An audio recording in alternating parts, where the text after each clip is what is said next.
Sejarah tingkatan 5, bab 7, membina kesejahteraan negara. Soalan kertas 1. Perpaduan dan integrasi nasional dapat memberi kesan menerusi bidang sosial dengan Masyarakat menggunakan satu bahasa dalam komunikasi. Abdul Rahman Talib ialah tokoh yang memberi sumbangan besar dalam sistem pendidikan negara. Apakah cadangan beliau dalam sistem pendidikan? Menanam perasaan cinta terhadap negara melalui mata pelajaran sejarah. Apakah idea Aminuddin Baki dalam menambahbaikkan laporan Rahman Talib? Pengenalan sekolah vokasional di seluruh negara. Apakah malaman laporan Jawatan Kuasa Kabinet 1979? Aktiviti kurikulum merupakan salah satu alat perpaduan kaum.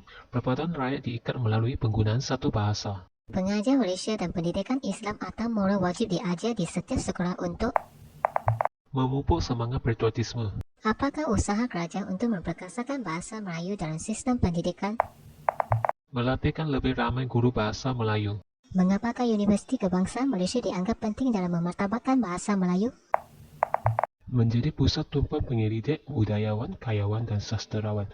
Jurusan dan bidang khusus diajar dalam bahasa Melayu. Prinsip utama dasar kebudayaan kebangsaan ialah Pengamalan kebudayaan rakyat asal. siapakah pernah diangkat sebagai tokoh budayawan negara? Azhar Aziz. Dasar satu murid satu sukan dan rancangan integrasi murid untuk perpaduan remote dilaksanakan untuk Memupuk semangat setia kawan dan berpasukan.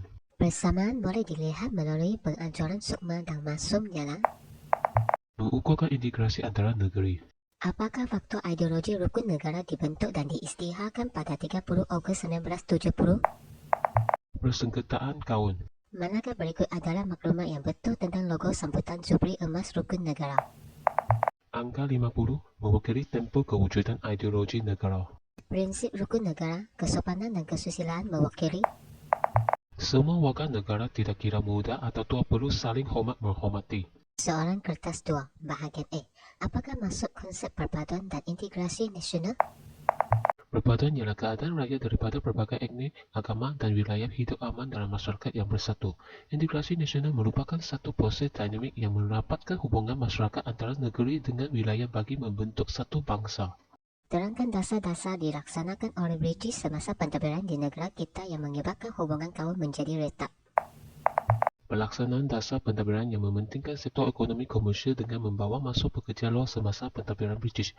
Pemisahan pertempatan masyarakat mengikut bentuk kegiatan ekonomi dijalankan. Dasar pentadbiran British mengibatkan munculnya sistem pendidikan vernakula Melayu, Cina, India dan Inggeris di negara kita. Penubuhan parti politik yang mengamalkan fahaman politik berasaskan kaum diperkenalkan. Cadangkan langkah-langkah yang dapat mengukuhkan semangat perpaduan dalam kalangan rakyat Malaysia yang mempunyai pelbagai kaum. Kita harus saling hormat menghormati dalam kalangan rakyat yang berbilang kaum. Kita tidak menyentuh perkara sensitif berkaitan sesuatu kaum. Masyarakat perlu memberi peluang yang adil kepada rakyat khususnya berkaitan ekonomi. Kerajaan juga boleh memperbanyak program yang melibatkan penyertaan semua kaum. Seiring dengan kemerdekaan negara, bahasa Melayu diiktiraf sebagai bahasa kebangsaan dan bahasa rasmi. Bagaimanakah bahasa Melayu dapat dijadikan sebagai bahasa perpaduan dan bahasa ilmu oleh kerajaan?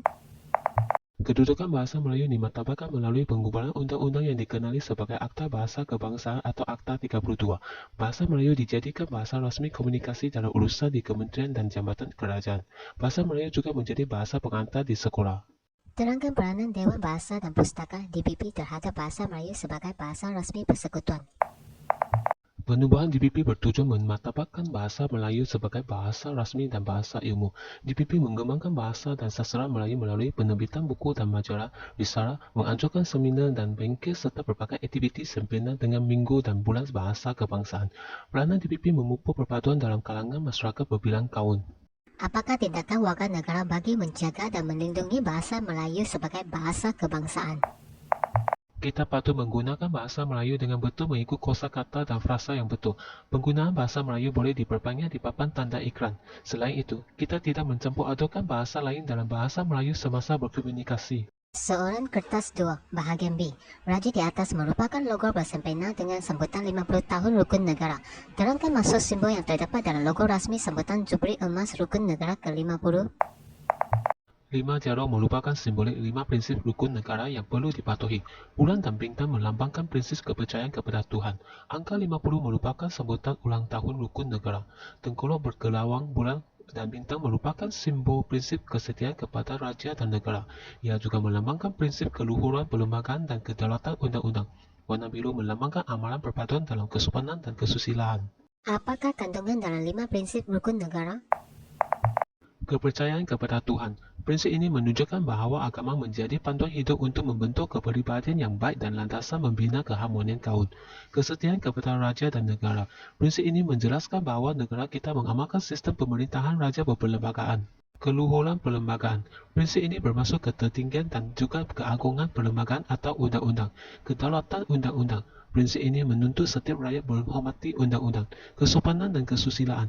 Prinsip ini memastikan setiap rakyat perlu bersopan santun, hormat menghormati dan berakhlak mulia. Terangkan peranan yang perlu dilakukan oleh wakil negara Malaysia berdasarkan 5 prinsip rukun negara tersebut.